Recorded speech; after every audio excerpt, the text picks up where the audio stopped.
We've had unsettled weather. That's been an understatement lately here in central and eastern Kentucky. No exception this weekend. Of course, we had some heavy rain producing thunderstorms, a few flash flood warnings, especially in the eastern Kentucky, but we got a quick break from this pattern of late on the way, at least for a couple of days. Now, it's a trade-off. It's going to feel like late July into the midweek, meaning low 90s. You throw some humidity in there, even with the break of a day or two, and that's going to put those heat index values closer to the 100-degree mark. So keep that in mind, and of course, as luck would have it, we'll see scattered storms back in play for the upcoming weekend. Speaking of being in play, got a few scattered storms here and there. Ironically, let's see the I-64 corridor high and dry a lot of the day, but we've started to see a few isolated cells develop here with the late afternoon warmth. They're not overly strong. Some moderate rain on the north side of Lexington,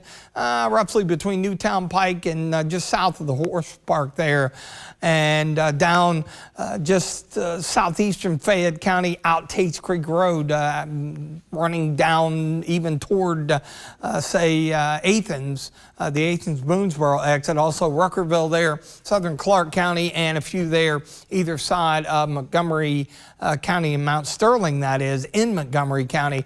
Do have flash flood warnings for parts of Knott and Floyd County, Wayland there, and running well to the south of Prestonsburg toward Wheelwright, just along the US 23 corridor. That area got worked over pretty well yesterday with some heavier rain, so the additional rainfall, even though it's going to move out, I think, fairly quickly, could create some issues. You see the bulk of the activity earlier, lots of lightning with it, those weakening out, but this stuff back toward the I-65 corridor and then down into Tennessee, they're really dealing with a lot of heavy rainfall in addition to a lot of lightning strikes as well. We're not out of the woods completely. I do think the key is once we hit sunset, not long thereafter, we'll start to kind of wind things down. Notice the flood watch still 8 o'clock for southern southeast Kentucky.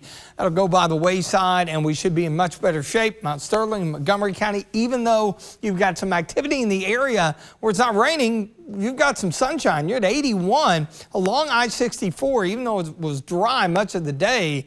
Temperatures have been held in check because of the cloud cover. Wayne County near Monticello, Kentucky Mesonet, only 78 there. And you see the difference between where we had the rain much of the day, upper 70s, and where it has not, spiked all the way up to 90 in Richmond and Mount Vernon.